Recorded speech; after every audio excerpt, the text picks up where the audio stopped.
Hello दोस्तों, मैं शारिक रफ़ी। आप देख रहे हैं कॉमर्स एकेडमी का यूट्यूब चैनल। जो भी नए व्यूवर्स हैं उनसे रिक्वेस्ट है कि वो इस चैनल को सब्सक्राइब करके बेल आइकन दबा देंगे ताकि लेटेस्ट वीडियोस आप तक पहुंचती रहे। दोस्तों, हम लोग अकाउंट सेक्शन में not for profit organization chapter पढ़ रहे हैं, जिसमें हम लोगों ने अब तक नॉट फॉर प्रॉफिट ऑर्गेनाइजेशन क्या होता है उसके बारे में जाना। फिर मैंने आपको नॉट फॉर प्रॉफिट ऑर्गेनाइजेशन के फीचर्स के बारे में बताया, उसके ऑब्जेक्ट्स के बारे में बताया, कितने प्रकार के होते हैं इसके बारे में बताया। साथ ही साथ एक नॉट फॉर प्रॉफिट ऑर्गेनाइजेशन कौन कौन से बुक्स ऑफ अकाउंट्स बनाती है। फिर उसके बाद मैंने रिसीट एंड पेमेंट अकाउंट के बारे में बताया। अब यहाँ पे हम ये जानेंगे कि रिसीट एंड पेमेंट अकाउंट बनाया कैसे जाता है। तो दोस्तों, इस वीडियोज़ में हम रिसीट एंड पेमेंट अकाउंट को किस तरह से बनाया जाता है उसके बारे में जानेंगे। दोस्तों, रिसीट एंड पेमेंट अकाउंट को जानने से पहले सबसे पहले हम लोग क्या करते हैं, उसके फॉर्मेट को समझ लेते हैं। यानी रिसीट एंड पेमेंट अकाउंट किस फॉर्मेट पे बनाया जाता है, ताकि जब नॉमेरिकल क्वेश्चन हम लोग बनाएंगे तो उससे क्या होगा, आसानी हो जाएगी आपको। तो सबसे पहले मैं आपको बता दूं कि रिसीट एंड पेमेंट अकाउंट का जो लेफ्ट हैंड साइड होता है वो रिसिप्ट साइड होता है और right hand side payment side होता है। रिसीट एंड पेमेंट अकाउंट जब बनाते हैं तो सबसे पहले ओपनिंग कैश या बैंक बैलेंस को लिखा जाता है। एक चीज़ मैं आपको याद दिला दूं, मैंने लास्ट वीडियोस में आपको बताया था कि रिसीट एंड पेमेंट अकाउंट जब बनाते हैं तो उसमें सिर्फ और सिर्फ कैश आइटम को लिखा जाता है, और वो आइटम रेवेन्यू नेचर के हों या कैपिटल नेचर के हों, दोनों आइटम्स को लिखा जाता है, लेकिन कैश में होना चाहिए। साथ ही साथ भले उसका रिलेशन इस साल से हो, पिछले साल से हो या अगले साल से हो, सभी को लिखा जाएगा। तो सबसे पहले रिसिप्ट साइड को हम लोग बनाना सीखते हैं। देखते हैं रिसिप्ट साइड में कौन कौन से आइटम्स जाते हैं। तो जब रिसिप्ट साइड बनाते हैं तो सबसे पहले क्या करते हैं, ओपनिंग कैश या ओपनिंग बैंक बैलेंस को लिखा जाता है। लिख देते हैं बैलेंस BD। कैश का बैलेंस होगा तो कैश इन हैंड लिख दिया जाएगा, और बैंक का बैलेंस होगा तो कैश एट बैंक लिख दिया जाएगा।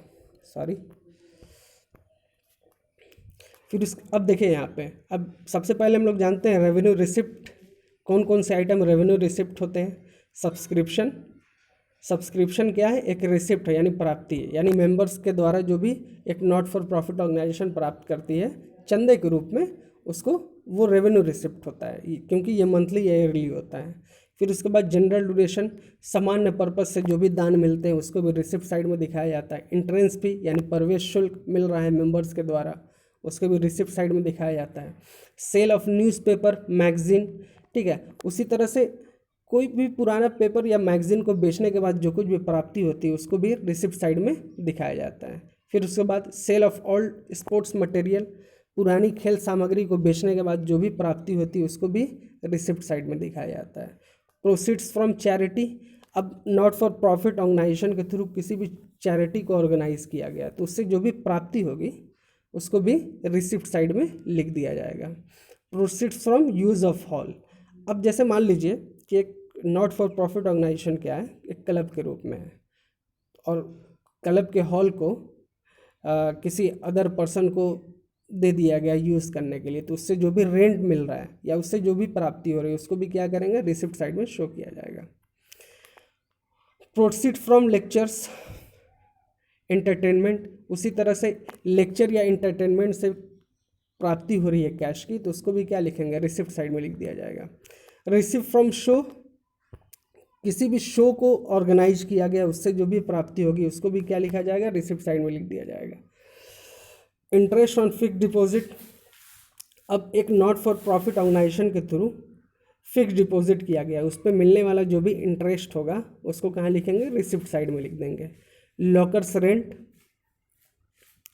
अब देखिए यहाँ पे नॉट फॉर प्रॉफिट ऑर्गेनाइजेशन ने सपोज जो है लॉकर बनवाया हुआ है और उस लॉकर को रेंट पे दिया हुआ है, तो उससे जो भी किराया मिलेगा यानी जो भी रेंट मिलेंगे उसको भी कहाँ लिखा जाएगा, रिसिप्ट साइड में लिख दिया जाएगा। अब चलते हैं हम लोग पेमेंट साइड की तरफ। कोई भी बैंक ओवरड्राफ्ट बैलेंस होता है उसके क्लोजिंग बैलेंस को कहाँ लिख दिया जाता है, पेमेंट साइड में लिख दिया जाता है। अब यहाँ पे देखेंगे रेवेन्यू पेमेंट। रेवेन्यू पेमेंट क्या होता है, यानी ऐसा भुगतान जिसको बार बार करना पड़ता है, ठीक है। जैसे क्या क्या रेवेन्यू पेमेंट हो सकता है, सबसे पहले सैलरी एंड वेजेस हो सकते हैं। अगर नॉट फॉर प्रॉफिट ऑर्गेनाइजेशन में कोई भी व्यक्ति काम कर रहा है तो उसको मिलने वाली जो सैलरी होगी वो क्या होगी, नॉट फॉर प्रॉफिट ऑर्गेनाइजेशन के लिए एक्सपेंस होगी, उसका भुगतान वो करेगा। ठीक है, और ये रेवेन्यू नेचर का होगा क्योंकि सैलरी का भुगतान हमेशा होता रहेगा। ठीक है, उसी तरह से रेंट, रेट एंड टैक्सेस ये भी रेवेन्यू पेमेंट होते हैं, उसको भी पेमेंट साइड में लिख दिया जाता है। इंश्योरेंस, इंश्योरेंस पे अगर एक्सपेंस हो रहा है, सपोज प्रीमियम भुगतान करना पड़ रहा है तो ये भी रेवेन्यू पेमेंट होता है, इसको भी पेमेंट साइड में लिख दिया जाता है। अगर ऑडिटिंग कराया गया है तो ऑडिट फीस अगर देना पड़ा है तो उसको भी कहाँ लिख देंगे, पेमेंट साइड में। उसी तरह से प्रिंटिंग एंड स्टेशनरी पर होने वाला एक्सपेंस है वो भी पेमेंट साइड में चला जाएगा।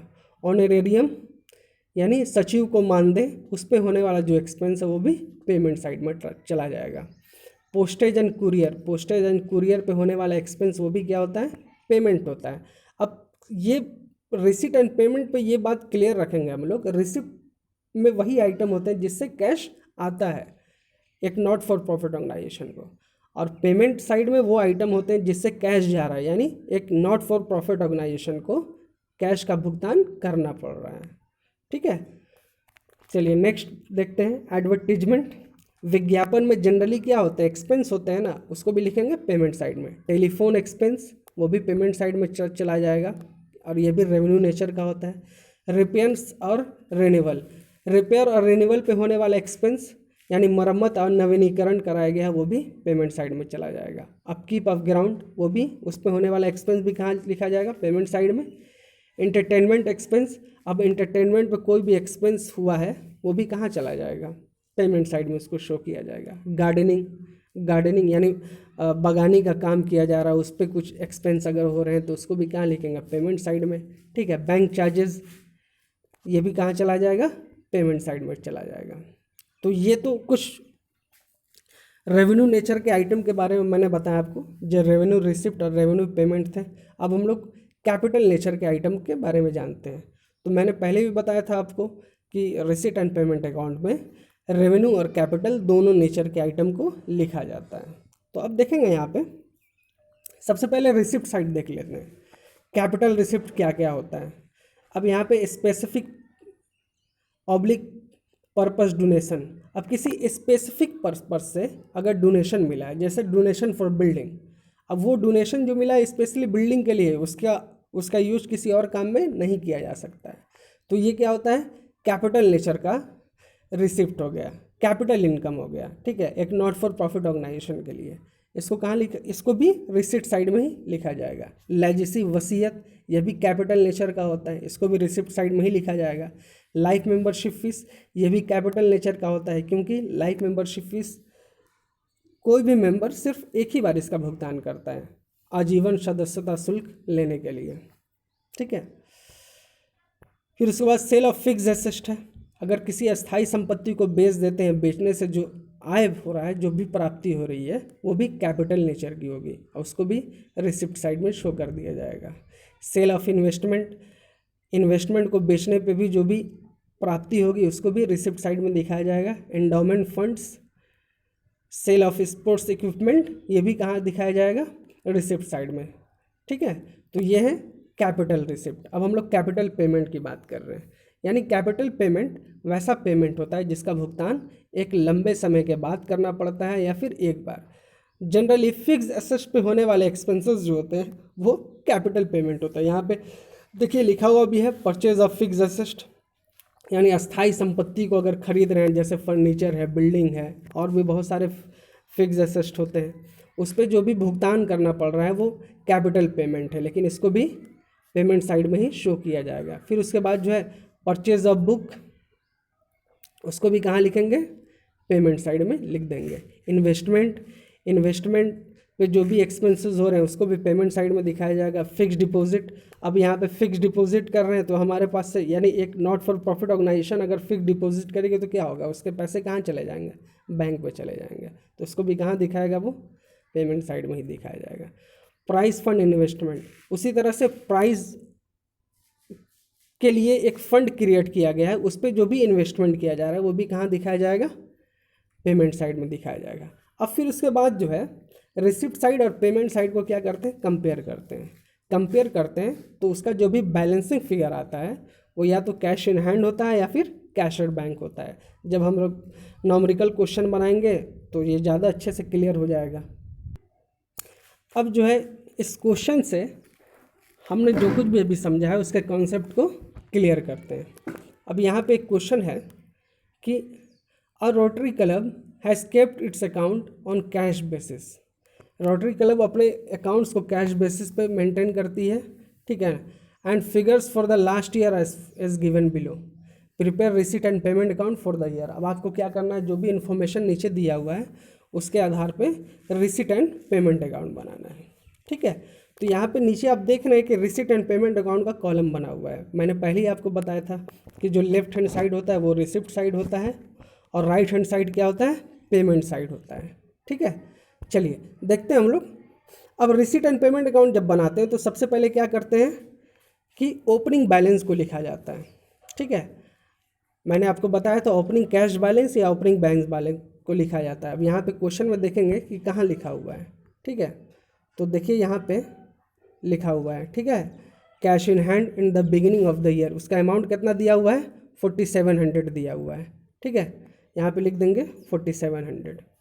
फिर उसके बाद चलिए हम लोग ऊपर से शुरू करते हैं। सबसे पहला आइटम लिखा हुआ है entrance fee received, entrance fee प्राप्त किया है। अब देखिए यहाँ पे अगर रिसीव्ड लिखा है इसका मतलब कैश आ रहा है, और जब कैश आ रहा है तो इसको कहाँ लिखा जाएगा, रिसिप्ट साइड में, यानी प्राप्ति साइड में दिखाया जाएगा। इसको कितना है 5000, यहाँ लिख देंगे 5000।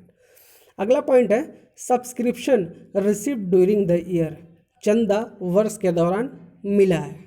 अब यहाँ पे सब्सक्रिप्शन भी क्या कर रहे हैं, रिसिप्ट कर रहे हैं। मैंने अभी बताया आपको रिसिप्ट कर रहे हैं मतलब कैश आ रहा है, और कैश आ रहा है तो उसको कहाँ लिखेंगे, रिसिप्ट साइड में लिखेंगे। तो यहाँ पे लिख देंगे सब्सक्रिप्शन, क्या मिला है, सब्सक्रिप्शन मिला है 39,600, लिख देंगे 39,600, ठीक है। चलिए अब उसके बाद जो है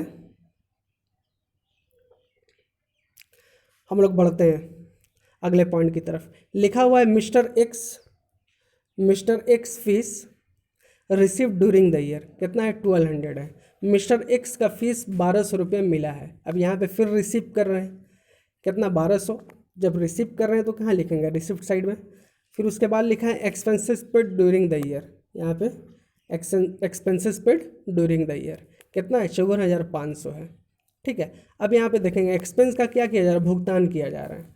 जब हम पेड करते हैं तो क्या होता है, हमारे पास से कैश जाता है। जब कैश जा रहा है तो उस आइटम को कहाँ लिखा जाएगा, पेमेंट साइड में लिखा जाएगा, ठीक है। तो यहाँ पे लिख देंगे बाय एक्सपेंस, कितना 54,500। फिर उसके बाद अगला पॉइंट है एक्सपेंसेस अनपेड दिस ईयर, कितना लिखा हुआ है 2,940। यहाँ पे देख रहे हैं ना, एक्सपेंसेस अनपेड। अब यहाँ पे अनपेड का मतलब क्या होता है, जिसका भुगतान नहीं हुआ है। अब देखिए यहाँ पे मैंने पहले ही आपको बताया कि रिसीट एंड पेमेंट अकाउंट में सिर्फ वही आइटम लिखे जाते हैं जो कैश में होते हैं। अब यहाँ पे अनपेड है, इसका मतलब तो उसका भुगतान ही नहीं हुआ है, तो इस वजह से रिसीट एंड पेमेंट अकाउंट में किसी भी अनपेड आइटम को नहीं लिखा जाता है। चलिए अगला देखते हैं हम लोग, ठीक है। लिखा है सरप्लस ऑन बार अकाउंट, ठीक है। सरप्लस ऑन बार अकाउंट है, बार अकाउंट का अधिक है, उसको कहाँ लिख दिया जाएगा, हम लोग लिख देंगे रिसिप्ट साइड में लिख देंगे। फिर उसके बाद सेक्रेटरी ऑन एनेरियम है, यहाँ पे मैंने आपको बताया सचिव को मानदेय है, ठीक है। जब सचिव को मानदेय में क्या होता है, ये भी एक्सपेंस होता है, ठीक है। तो इसको भी कहाँ लिखेंगे, पेमेंट साइड में लिख दिया जाएगा, ठीक है। फिर उसके बाद लिखा है cash in hand the beginning of the year, ये तो हम लोग यहाँ पे लिख चुके हैं, ठीक है। चलिए आगे देखते हैं। Locker rent received, locker rent receive किया गया, कितना रिसीव किया गया है यहाँ पे देख लीजिए, कितना 1000 है, ठीक है। तो हम लोग क्या करेंगे, लॉकर रेंट से 1000 रुपये प्राप्त हो रहे हैं, ठीक है। तो इसको भी कहाँ लिखा दिया जाएगा, रिसिप्ट साइड में लिख देंगे। चलिए फिर उसके बाद हम लोग देखते हैं last point investment during the year, ठीक है। Investment meant during the year at cost ₹2200। अब यहाँ पे लास्ट ईयर में क्या किया गया है, इन्वेस्टमेंट खरीदा गया है, ठीक है, इन्वेस्टमेंट किया गया है, ठीक है। मैंने अभी आपको बताया कि अस्थाई संपत्तियों में को खरीदने में क्या होता है, एक्सपेंस होता है। तो जो भी फिक्स एसेट्स के कॉस्ट होते हैं वो कैपिटल नेचर का होता है, उसको कहाँ लिखा जाता है, पेमेंट साइड में लिख दिया जाता है। तो यहाँ देखेंगे यहाँ पे लिखा हुआ है, ठीक है ना, 2200, ठीक है। अब उसके बाद क्या करेंगे हम लोग, ठीक है, दोनों साइड को कंपेयर करेंगे। हमारा रिसिप्ट साइड कितना है और पेमेंट साइड कितना है। तो टोटल रिसिप्ट साइड हमारा जो है वो कितना है,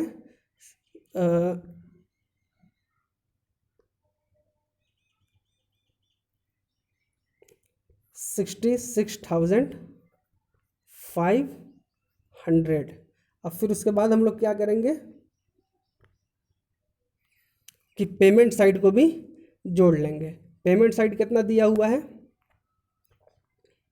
पेमेंट साइड को जोड़ने पे कितना आएगा, 59,700 आएगा। ठीक है, फिर उसके बाद क्या करेंगे, रिसिप्ट साइड हमारा ज़्यादा है तो रिसिप्ट साइड में से पेमेंट साइड को जब घटा देंगे तो हमारा बैलेंसिंग फिगर जो आएगा वो हमारा 6,800। ठीक है, ये हमारा आंसर हो गया, cash in hand closing balance 6,800। Receipt and payment account जब बनाते हैं तो जनरली जो क्लोजिंग बैलेंस होता है वो पेमेंट साइड में ही आता है। ठीक है, उम्मीद है कि इस क्वेश्चन से आपका जो भी न्यूमेरिकल डाउट्स होगा रिसीट एंड पेमेंट अकाउंट का वो क्या हो जाएगा, क्लियर हो जाएगा।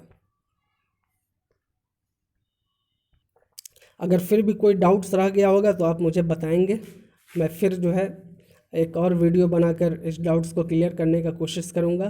तो दोस्तों आप हमें बताएंगे कि आपको ये वीडियो कैसा लगा, और किसी भी तरह के इम्प्रूवमेंट की ज़रूरत है तो भी आप हमको सजेस्ट करेंगे। आज के क्लास में बस इतना ही, कल मैं फिर नए वीडियो के साथ हाजिर हो जाऊंगा। तब तक के लिए धन्यवाद।